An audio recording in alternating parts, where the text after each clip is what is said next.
important for all of us, including students, the academia, the industries, to think of those deprived people who do not have the option to come and study here, or do not have the did not get the option to come and sit here and speak like this. So the third thing that we need to think about is inclusivity, because we need to give back to the society what we got. So these are the three areas that I wanted to speak on. The last but the most important point, I like what he summarized when he said, we want to create ethical engineers. I think that's a tremendously strong word. I know when you sit in today in the hot sun over there, you will wonder what is all this ethics about, what is all this values about. India's future is all in your hands like yours. We need people who practice ethics. We need practice values. I represent an organization which values and ethics. He represents an organization which has stood the test of time, facing technology challenges and ethical challenge. So you as engineers, it is extremely important. Education is not about coding Java, C++ or just getting a job. It is much more. Are you a complete engineer? That is extremely important. So I would probably urge, not advise, use this opportunity that is all given to you. This is a great institution. I am seeing qualitative changes that is happening in this institution over the last 4-5 years, as is associated by the performance of the students. I know today is the college day. This is not the day of giving advices. You guys need to have a lot of fun. So with these very few words, I wish you guys all the best. Hopefully I'll see many of you as employees of TCS in the next year. Thank you very much.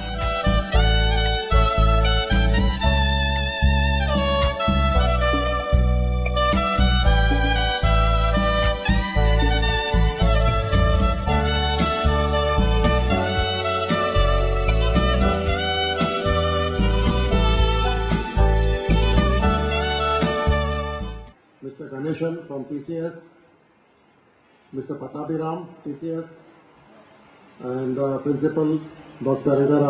Ranga Narayan. Sorry, I have been 30 years in Chennai, yet I cannot spell names properly. Let me at the outset say how happy I am to be here with you. When I got a request from CII saying that would I have the time and the interest to speak to students at Rajalakshmi Engineering College on the college day function, I immediately said yes. Because Rajalakshmi College is, if I may use the word, a relatively new college which has done very well.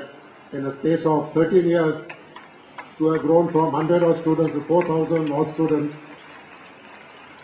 even more, to get recognition by industry, which is very important. I know because Ashok Leyland comes here, and so I was very happy to say yes. And I think I must start off by complimenting you, ma'am and the director, for the progress of the institute in such a short period. You are very lucky students.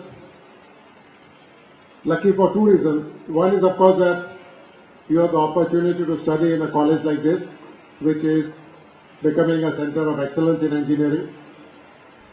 Also lucky that you will pass out over the next few years at a very exciting time for the country. When I used to go abroad 20-25 years ago, I used to see how Indians are looked upon or looked down upon.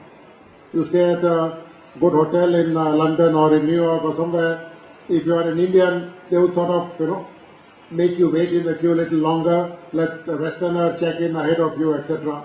Last 5 years, I find that the moment people know that you are an Indian, the eyebrows go up, right from a taxi driver to professional colleagues. They look on you as somebody who has come of age. And I think that's the country in which all of you will be passing out. You are very lucky. We are today becoming a very confident country. From a scenario where we used to go abroad wanting help and aid from a lot of countries, today you find that countries are coming here to invest money. Equally, Indian companies have the confidence to go abroad and buy companies.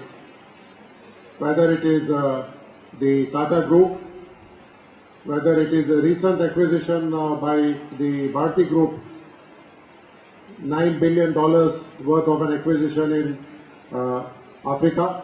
I think these are all reflections of the confidence the country has in the ability of its managers, in the ability of its young people to take on tasks which others may think are difficult, but which we are capable of tackling.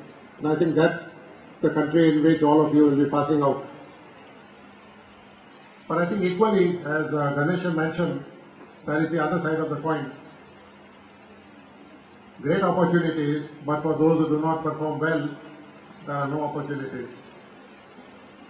In the days when I joined my first company, I could look forward to retirement in that company 40 years later. Today, a young person doesn't look more than 2 years or 3 years in a company. And equally, companies don't do any long-term career plan. Their belief is that if you perform, you will grow. If you don't perform, you will not grow. So, end of the day, the responsibility for growth, for development, I think is in your hands. In my company, in Ashok Leyland, we have a number of young engineers, and in fact 40% of my executive population is below the age of 35. We used to find earlier that these people would come and say, sir, when will I be promoted? I have done 2 years, I have done 3 years. Today we have a system whereby the individual takes charge of his own promotion. So we arrive at an agreement with him, a covenant, that you want a promotion, okay, how many promotions do you want? What would you like to become in 5 years' time? And what will you do to manage that promotion? So if you do this, this and this, yes, you will automatically be promoted. So it's up to you. You perform and you take your promotion. You don't perform, you are not promoted. I think that's the nature of things to come. You don't perform, not only are you not promoted, one day you will be sent home, unlike in the past. So opportunities are there, and yet there is a danger that those who do not put in the effort, those who do not succeed, will no longer have a career path open to them. I think that's something which we all need to remember.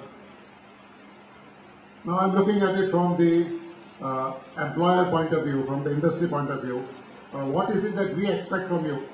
I know some of you are in the first year, you will have another 3-4 years to go, but some of you are in the third year, some of you would have be passing out this year. Because you need to dream big, but also lay the foundations. If you only dream big and do not put in the effort to actualize the dreams, I mean, you will remain a dreamer all your life and will never grow. So dream big, but put in all the effort needed. And all of us today, irrespective of your level or company or industry or age, work 10 to 12 hours a day. We work 6 to 7 days a week, and I think that's something which all of you will be expected to do. Work hard, play hard, but work hard first. The other issue is that what Ganesh mentioned about continuous learning. I have forgotten everything I learned in my Tata Institute. Okay, I don't even remember the ABC of that, because things have changed so much in the last few years that unless I keep on being up to date with what is relevant today, I will be out of date. Faculty and students equally need to make sure that they are up to date. Even when you are in industry, please do not think that you have arrived and that you know everything. No, you may have done your engineering, you may have got a first class, you may have got a very high academic record, joined a great company, but unless you put in effort and continuously keep on learning new things, you will become obsolete and outmoded and will be of no relevance to your company or to your job. Lastly, I see a number of young people coming in and they join a new company and they start finding fault. Oh, this is wrong, that is wrong, why is it so, why is this not so? That's one type of person who joins. Another type joins and within a couple of months starts talking about his promotion. Last year I had a young engineer who just joined, fresh engineer, and in about 6 weeks time said, when will Ashok Leyland give me a scholarship to go and study in an American university? He hardly spent 6 weeks with us, not completed training, not contributed anything, and is looking at Ashok Leyland giving him a scholarship of 25 lakhs to go to America. I think you must be very clear in your mind that when you come in a company, you must first work, learn and contribute, and then ask for what is wrong. And don't start by pointing out wrong things. Yeah, there are wrong things. If you have a suggestion, please say how things should be done right rather than merely pointing out wrong things. I think that's important. And finally, as your chairperson said, all of us in this place are very fortunate. maybe by birth, maybe by chance. We are part of a very small minority in this country who have the opportunity and the resources to get good education. It's very often an accident of birth. If you are born, or if I was born to a laborer working on a construction site, or to a poor farmer in a village, we would not be where we are. And I think while we must be concerned about our growth, about being good managers, being senior people in life, I think we should not forget that we are still a small minority, and at various points of time in our career, we need to reach out and help those who are not fortunate, because you cannot have small islands of prosperity in an ocean of poverty. There is a saying in English that poverty anywhere is a danger to prosperity everywhere. So all of us, I think, have a responsibility in our own ways. I am not saying you give up your job and become a hermit, but in our own ways there are opportunities which come to us to help the less fortunate, and I think we must take advantage of that.